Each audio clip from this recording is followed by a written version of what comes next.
Corruption is exploiting the people. Civilians are killing Chinese police in revenge. Precincts are being bombed to pieces. All of China is drowning in riots and explosions. Hong Kong is done for. Corpses are everywhere following a massive fire disaster. The government falsifies the data. Locals who question the count get arrested. China is turning into a scam nation. Be careful about buying anything. It might just bankrupt you. You're watching Decoding China, bringing you timely analysis and grounded perspectives on today's China. Corruption exploits the people. Civilians are killing Chinese police in revenge. Precincts are being bombed to pieces. All of China is drowning in riots and explosions. Under the CCP's authoritarian grip, officials constantly harass the people, especially businesses, which always become lucrative targets for exploitation. When citizens cry for justice, corrupt court officials conspire with each other to oppress them. Many people pushed to the edge have resorted to extreme acts to seek revenge and voice grievances. Recently, a string of explosions has occurred across China, causing shockwaves. On November 30th, a fireworks store owner on Tong'an Road in Beihu District, Quanzhou, Hunan Province, detonated his own fireworks and firecracker shop. This massive blast leveled surrounding buildings and threw cars into the air. Before dying, the owner Peng Heiyang posted a note online where he named Deputy Mayor Peng Shangji. He listed police officers from the local station, urban management officials, and others, accusing them of extorting fireworks and items without paying, demanding money and benefits, abusing power, and corruption. The post and video went viral quickly. In the footage, Peng Heiyang sits in his car, live streaming his denunciation of officials.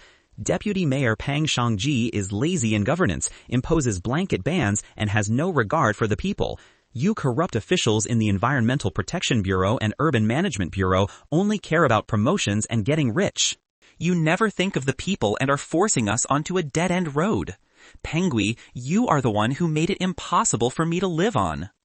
Immediately afterward, the sound of fireworks exploding fills the air. Thick smoke billows, flames shoot skyward, and a white car parked out front is blown into the air amid deafening blasts.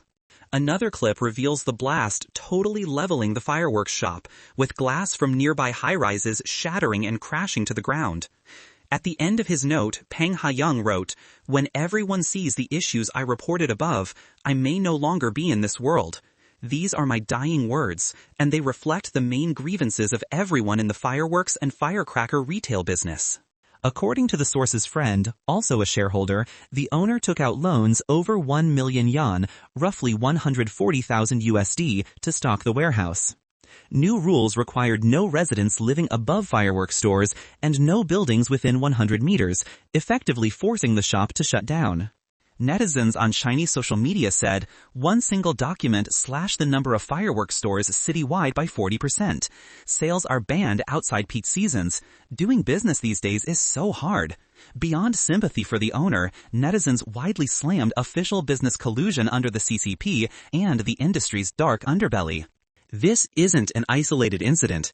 On September 6th, residents of Xingtai, Hebei Province were jolted by a massive blast that tore through a building, sending a mushroom cloud rising into the sky. Online reports identify the target as a police station's comprehensive service hall. Videos circulating online capture the terrifying moments. The crackle of firecrackers, smoke rushing upward, and then a blinding red flash followed by a deafening blast, after which a mushroom cloud loomed over the site. State-run Chinese media dismissed the incident as merely a fire at a local scrap collection station.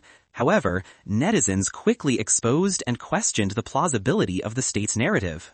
Do paper scraps explode like this? Unless it was stockpiled with explosives, there is no way firecrackers could cause this. And by the way, Xingtai doesn't even allow firecrackers to be set off, let alone stored. This wasn't the first explosion linked to police stations in Hebei. On May 27, 2023, Radio Free Asia reported that a blast at Zhangtun Police Station in Degan County had killed or injured 11 officers the previous day. Officials claimed the explosion was caused by confiscated firecrackers. Yet, independent evidence pointed to a man-made disaster directly tied to corruption. The station had stored firecrackers since late 2022, valued at hundreds of thousands, perhaps even millions of yuan. Instead of destroying them as mandated, officers allegedly engaged in private deals. A vendor, enraged by repeated fines, carried out a retaliatory bombing. More incidents followed. In March 2024, a video shared by the Green Hornet account linked to the China Youth Network depicted an arson and bombing at the Shenyang Traffic Police's Hopping 1st Brigade. The footage showed a massive blast inside the reception hall, trailed by smoke plumes, fire flashes, and multiple concussive bangs. According to circulating accounts, the motive was extortion. The involved truck driver could no longer survive the traffic police's relentless financial demands and resorted to a desperate, deadly attack. A series of incidents targeting government agencies in China suggests that public dissatisfaction with the CCP is hitting a critical tipping point. No amount of high-speed rail, skyscrapers, or shallow prosperity can hide the reality of spiritual emptiness, lost faith, cultural ruin, chaotic lives, and widespread public anger. The regime's old tactics of suppression, oppression, and terror can no longer sustain its rule. As people can no longer stand oppression and exploitation, societal tensions are escalating, making Chinese society like a powder keg ready to blow at any moment. The CCP's survival is increasingly threatened. This is the consequence of its authoritarian rule and rampant corruption among party officials. Hong Kong is finished. Dead bodies are everywhere after a massive fire disaster. The government falsifies the data. Residents questioning the count get arrested. According to current reports, the death toll from the Wong Fook Court fire in Hong Kong has risen to at least 156, with around 30 others remaining missing. However, given the CCP's history of concealment, the actual number may be much higher. Regardless of accuracy, these figures reinforce international assessments that this is Hong Kong's deadliest civilian disaster in decades, and that it exposes a harsher truth. The city's governance system is deteriorating beyond repair. The blaze raged for over 43 hours before being extinguished, destroying entire sections of the building. Several victims were found completely carbonized, making identification nearly impossible. Some netizens reported that firefighters revealed seeing bodies everywhere inside the building, whether on staircases or in the hallways. Yet, amid overwhelming grief, the people of Hong Kong showed qualities they have long been admired for. Churches opened as temporary shelters. Volunteers distributed clothes, power banks, bedding, hot meals, medical aid, and emotional support. One survivor said through tears, "I'm still terrified and I can't sleep, but helping others calms me down." This solidarity has only highlighted the deepening disconnect between citizens and their government. While Hong Kong struggled to rescue itself, Chief Executive John Lee Jiaqiao provoked outrage by opening his address with repeated thanks to President Xi Jinping before acknowledging firefighters or victims. Many bloggers criticized this as a symbol of political subservience, saying Hong Kong's leader seems unable to speak without praising Beijing. Citizens asked, who is actually running Hong Kong, John Lee or Beijing?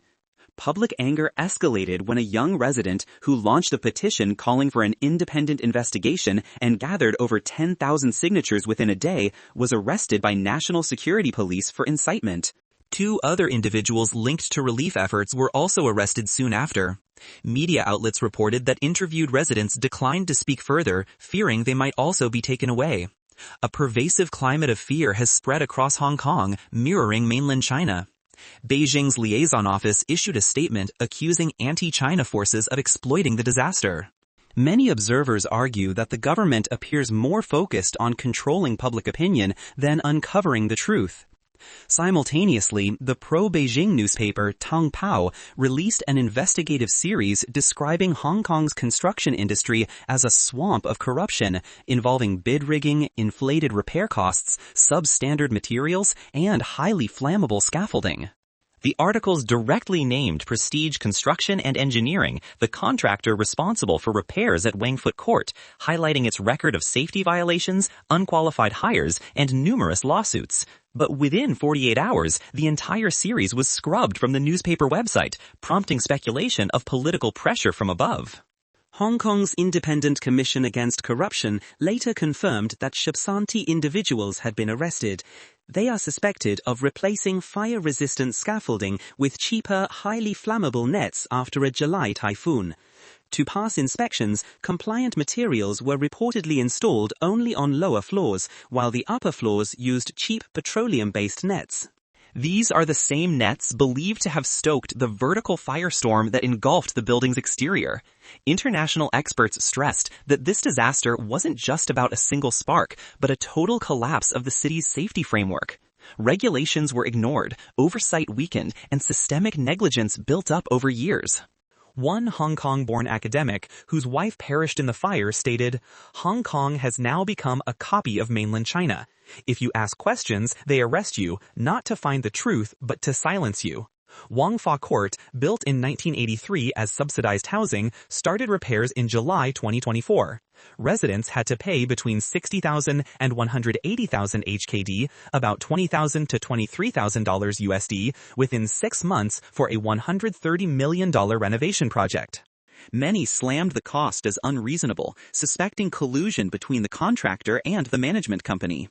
Therefore, this tragedy has become a potent symbol of a citywide crisis of trust, where citizens no longer believe the government puts their safety first. Today, Hong Kong has over 9,600 residential buildings older than 50 years. Experts warned that without structural reforms, Wong Fook Court might just be the start of future disasters. As one Hong Kong resident put it, this wasn't a natural disaster, it was a man-made tragedy rooted in a political system that is suffocating Hong Kong more every day. China is turning into a scam nation. Beware of buying anything. It could bankrupt you. Yangcheng Lake hairy crabs are one of the most sought-after delicacies across China. However, amid economic hardship, many consumers hunting for cheaper options are unknowingly falling for increasingly sophisticated scams. One netizen reported buying a mystery crab box for 70 yuan, roughly 10 USD, only to get 20 tiny crabs, all of them dead. She said she had mentally prepped for disappointment, yet still couldn't help laughing at the sheer absurdity of the result. In Guangzhou, a housewife bought 16 crabs at the famous Huangsha seafood market, but upon getting home, found that 13 were already dead. She expressed outrage, feeling that local vendors were exploiting consumer trust. Other shoppers warned that dead crabs are unsafe to eat, and that anyone in the seafood game knows this.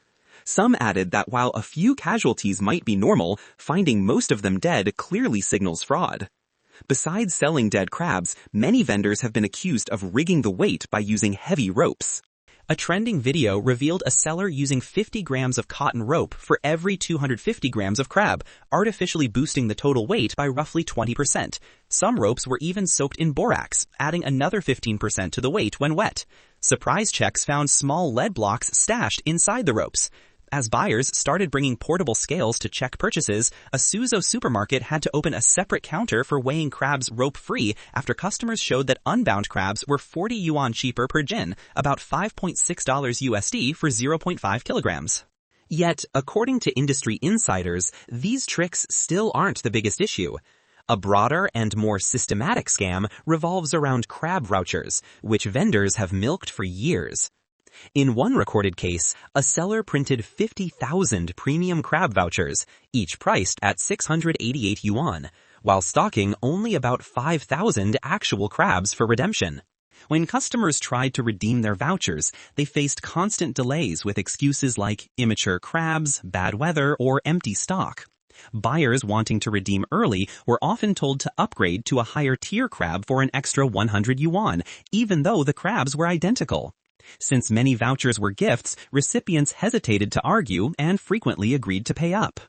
Expiration dates led to further losses as many forgot to redeem their vouchers on time, ending up with inferior crabs or nothing at all. Calculations indicate that only about 1/3 of all vouchers were ever redeemed, letting vendors pocket huge profits with virtually zero financial risk. While such disputes raged in the crab market, the controversy surrounding Xinjiang nutcakes, or Xinjiang chiagao, also heated up. These brightly colored cakes became infamous nationwide for price gouging tactics, especially the trick of slicing off large chunks to force customers to buy more than they wanted. A Korean tourist was charged 346 yuan for nutcake she only wanted half a jin of. The vendor kept slicing despite her protests, claiming cut pieces couldn't be resold. In Shenzhen, a Hong Kong resident was charged nearly 500 yuan and surrounded by a gang for refusing to pay. Consequently, Xinjiang cake has become a symbol of predatory business behavior. During the 2025 Mid-Autumn Festival, Chinese social media saw the rise of a new trend, the disownment gift box. A viral video on X revealed that a fancy-looking gift box containing a bottle of wine and 6 mooncakes cost wholesalers only 9.5 yuan. Retailers flipped the boxes for anywhere between 20 and over 100 yuan. Many users reported that their companies handed out these exact same boxes to staff. Photos showed fake Hermes-style gift bags, mooncakes described as hard as rubber soles, and wine bottles worth less than 3 yuan. These boxes circulated widely in WeChat groups, from residential chats to bulk buying circles. Several deep dive analyses comparing modern scams to the past highlighted a striking contrast. China, before the Chinese Communist Party took power in the 1950s, didn't operate like this. Historical records show that traditional Chinese society relied heavily on cultural norms emphasizing integrity, ethical commerce, and moral restraint. A prime example is the traditional 16 liang weighing scale, engraved with 16 stars representing the Big Dipper, the Southern Dipper, and the stars of fortune, prosperity, and longevity. These symbols acted as a moral reminder. Shorting a customer by 1 liang meant losing fortune. 2 liang meant losing prosperity, and 3 liang meant losing longevity. The stars had to be engraved in white or yellow, never black, symbolizing purity and honest trade. This traditional system reflected a business culture rooted in conscience and moral duty. By contrast, modern mass fraud, whether with crabs, Xinjiang cakes, or deceptive gift boxes, emerged only after traditional values were dismantled under the later political system. Analysts studying these developments argue that only when the CCP finally collapses could the deeply rooted traditional values of honesty, balance, and ethical commerce once again re-emerge in China.